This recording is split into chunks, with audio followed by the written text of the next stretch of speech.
Ask this question to yourself.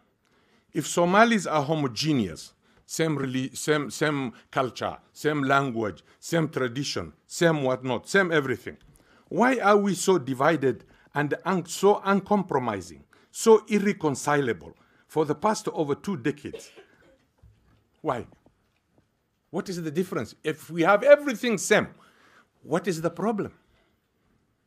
Another major myth that Somalia is suffering from is as he mentioned, my colleague here, is a superiority complex. In other words, they adamantly deny, they adamantly in denial of being identified as Africans. Subsequently, this created a Somalia that is in Africa, but not of Africa. Therefore, in reality, Somalia is a nation that holds together people of different cultures, different customs, different traditions, different language, and different values, different destiny. However, they theoretically share the Islamic religion of Sunni sect. By the way, being diverse does not mean we cannot live together. We can. Being diverse does not mean we can't find a modern and flexible system that respects our differences. We can find. We can live together and we can be diverse. There are countries like Tanzania, Kenya, Uganda. They have 50 tribes. They have 50 languages. And they are a nation. They are intact. They are together. They are working. So why do you deny my language? Why do you impose on me your language? Why? If you want to kill a society, I have seen this in the US and Canada, you first take away the language. When you want to kill a culture, you take away from them the language. Then that culture is dead. You know why? Because you are adopting another language and you are always told, no, you are not the master of the language. Stand behind. Because you adopted this language. It's not your language. So many young men in my country, in Somalia, they have been robbed of their culture. I was in primary, I don't know if we have time to finish this. I was in a primary school. I went to register. There's this old man that came, he's a Rahawin. Wrongly called Rahawin, but they are Rewin. There is no Rahawin. He came to register his son at the same school. Me, I was already registered, but we are just standing there. So he doesn't speak another language. He speaks only the Rewin language. Is that a crime? So the headmaster, he said, I want my son to be registered. I am here. I was living somewhere else, so I moved now here in this area. This school is near to my children. I want to be registered. And listen what the headmaster answered. He says, "War Somali baan wax u la'nahay."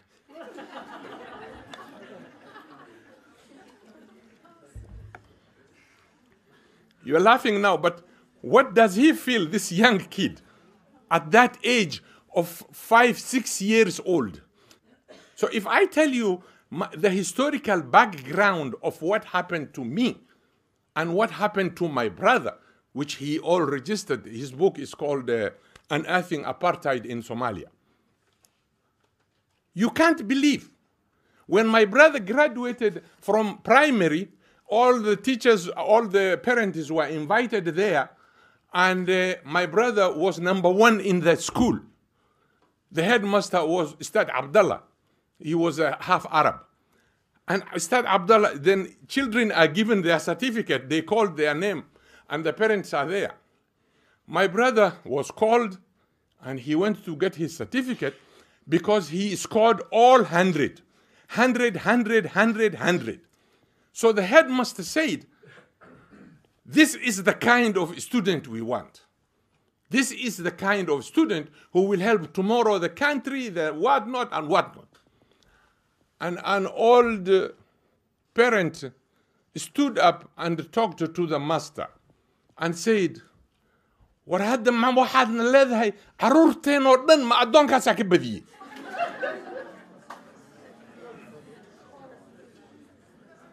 I knew you will not like it.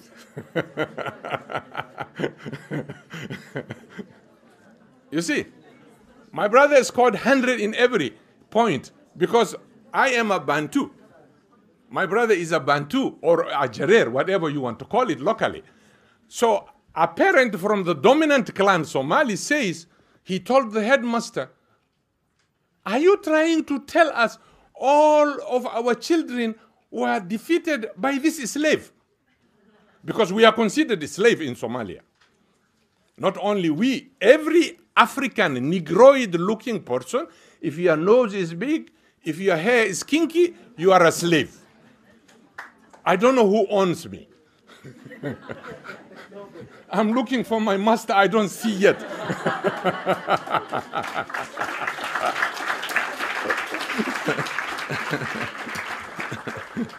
I would argue that an overwhelming number of Somali intellectuals are simply university and college graduates. Because education which does not bring about a transformation in the consciousness of the educated is hardly beneficial to the individual, let alone to society. If you are educated and the education is not bringing any transformation in you, you still go back to your tribe.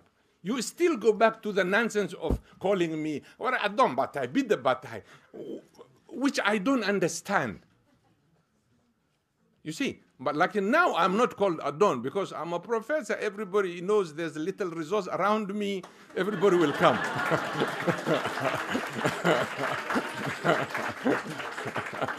Now I'm removed from Adon to Adonhood. Now we're Sudan way. I'm Sudan. I'm not Sudan. Adon.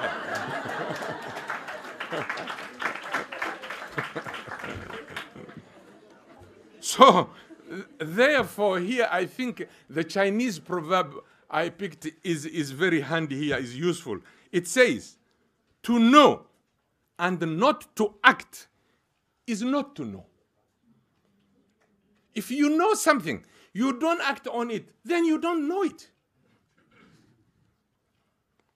So, I wish we had enough time.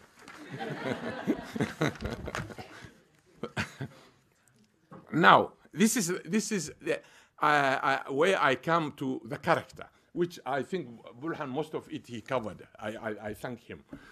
It's the first time I meet him, and I heard about him and I read, but I never met him.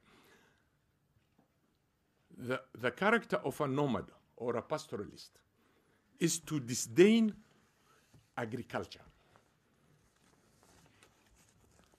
Not only that, to disdain any manual job. They don't want to do anything that involves handwork. How do you progress? How do you develop? You tell me. These missiles that are being sent, this technology that is happening among the Japanese and all this, do you think it came because of Gabay? No. It started with a hand. And now I am doing the handwork. You insult me because of doing the handwork. Kabaha lagu tolay. Borsa lagu sameye. You respect the Italian who makes the shoes and the handbag. But the one who is with you, who's a Somali who makes the shoe, the knife, the metal, you derogatively abuse. Ask yourself, are you intelligent really? We will come to the intelligence.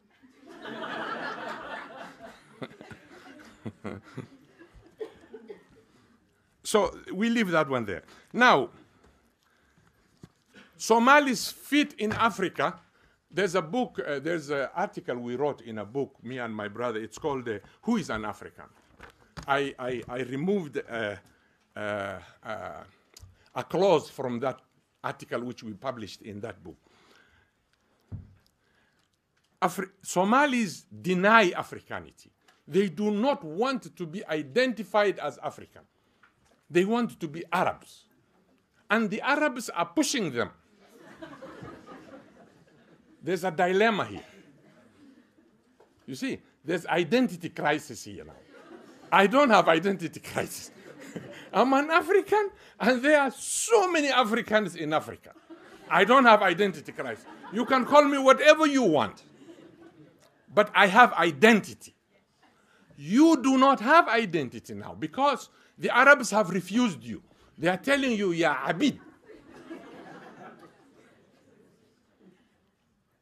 And you're better off to accept me as your brother rather than going to an Arab.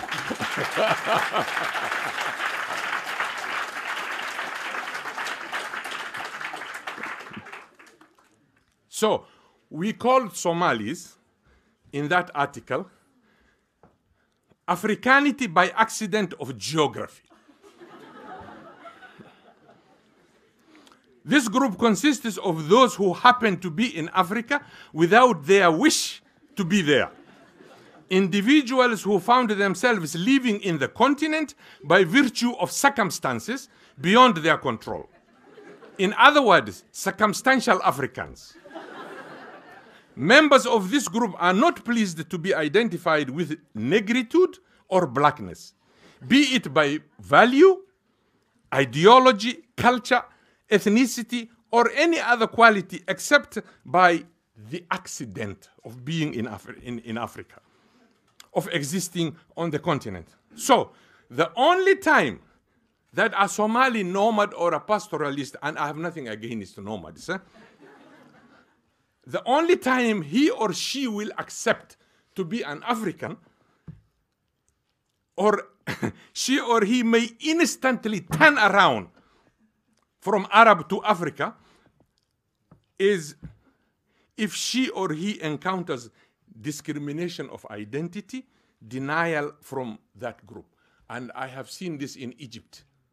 I have seen it in Saudi Arabia, and I have seen it in Canada. I'm a Canadian by, naturalization.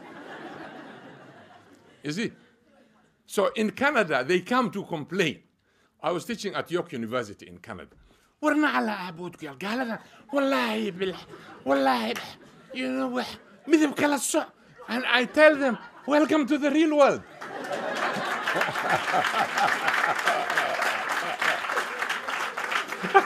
Yes, welcome to the real world.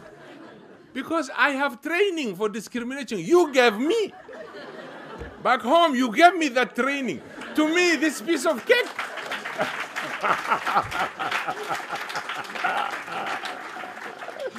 I never felt even single day in Canada that I was discriminated. Never. Because I was already prepared by you guys. Imagine when Somali language was being written. They all picked from the nomadic group, those who wrote the language. And look how they underestimated other languages. When they found a word that does not exist in the Somali language, they went to borrow it from Arab language. What about the other languages who exist here?